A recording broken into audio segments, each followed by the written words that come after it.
In 1916, one of the world's most famous automobile designers and inventors was born. Ferruccio was born the son of grape farmers in Renazzo, Italy.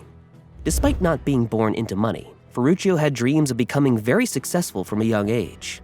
In his childhood, he would sneak off to tinker with the tractors and machines on the farm. His passion for mechanics and his knowledge for farming led him to enter the business of manufacturing agriculture equipment. World War II put a stop to his plans when he became a prisoner of war after serving in the Italian Air Force. The young man persevered through this dark time and went on to become the founder of Lamborghini Trattori, a tractor company that thrived when the Italian agriculture industry was revived post-World War II. His talents and his stubbornness led him to create an empire and design some of the finest cars ever made. This is the story of how a prisoner of war went on to become one of the biggest names in the automobile industry. Early life and wartime. Ferruccio Lamborghini was born April 1916 in Renazzo di Cento, Italy. The boy was born to two loving parents, Antonio and Evelina Lamborghini. The couple were viticulturists, and they lived a peaceful life on their vineyard in northern Italy. They raised their son as a Roman Catholic and spent most days teaching him lots about how the farm ran. From a young age, the boy was less interested in farming and preferred studying the machines and equipment they had.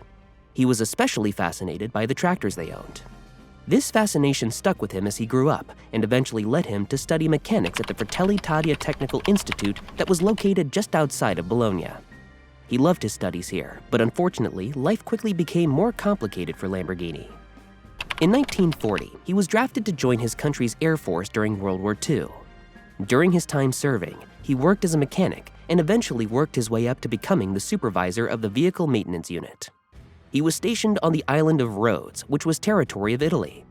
In 1945, the war ended and the island was now occupied by the British. As a result, Lamborghini was a prisoner of war.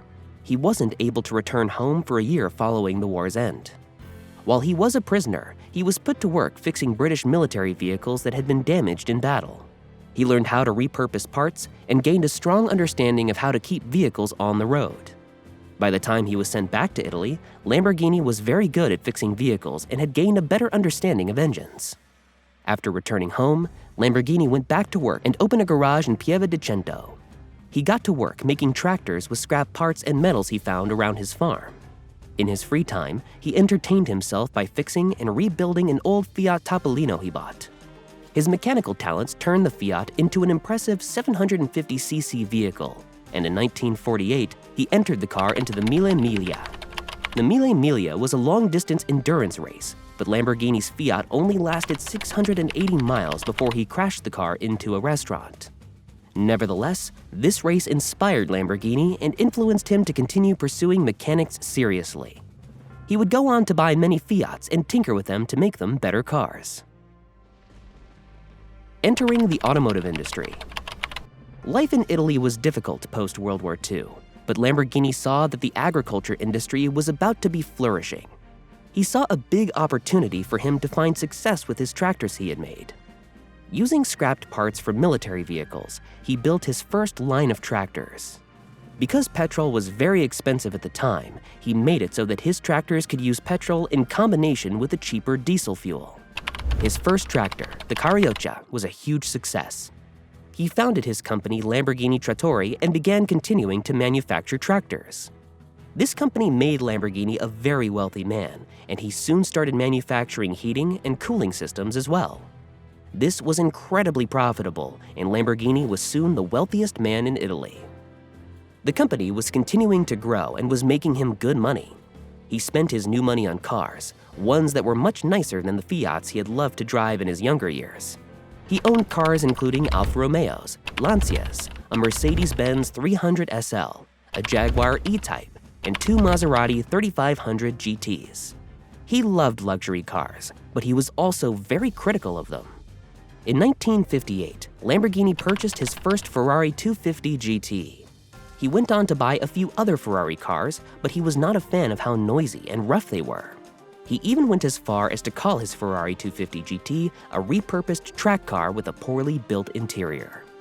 He was especially frustrated by his Ferrari because of the constant maintenance he had to get done on his car. Lamborghini realized that the issue was with the clutches in the Ferrari cars, and he even went as far as speaking to Enzo Ferrari himself about his car's shortcomings. Lamborghini was brushed aside by Enzo Ferrari. Fed up from all the time he wasted getting his car fixed, he modified one of his Ferrari GTs by installing one of his tractor clutches. The car never had issues again. This gave Lamborghini the confidence to embark on his new mission, to create the perfect smooth-riding car.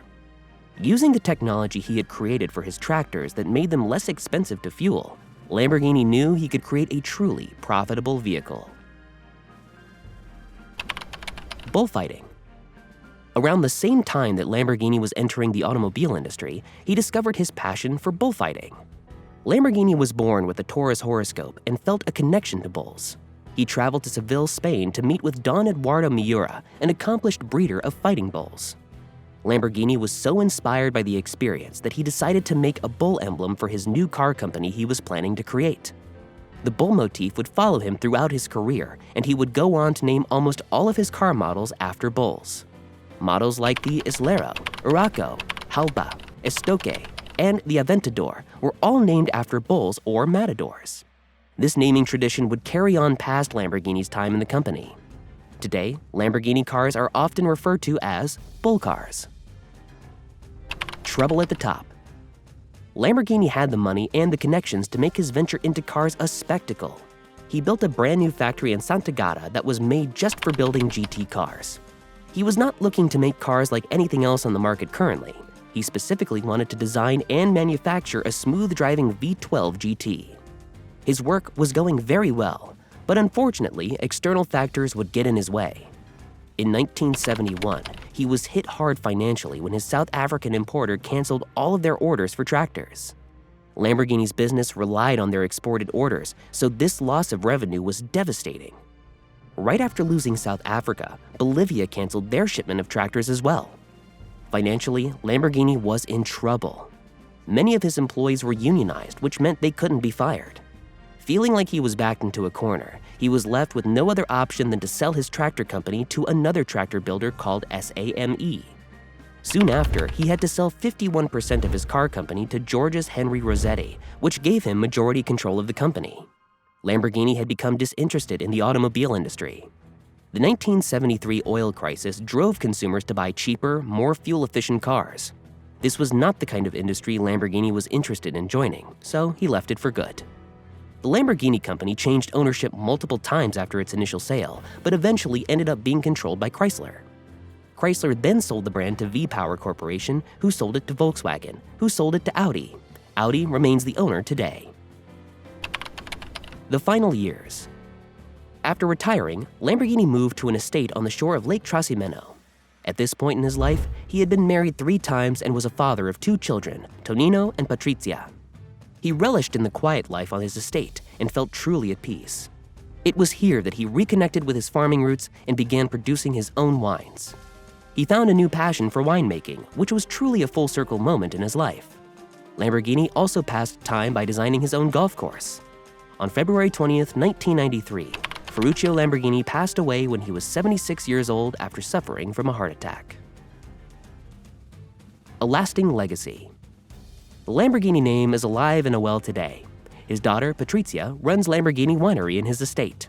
The winery produces over 80,000 bottles a year and has been a big success. The estate is now accessible for a visit by private appointment.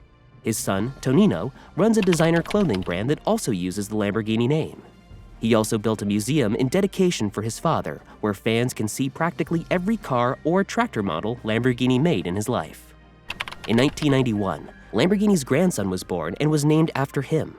Ferruccio Jr. went on to become a champion motorcycle racer and continued to represent his family name with pride.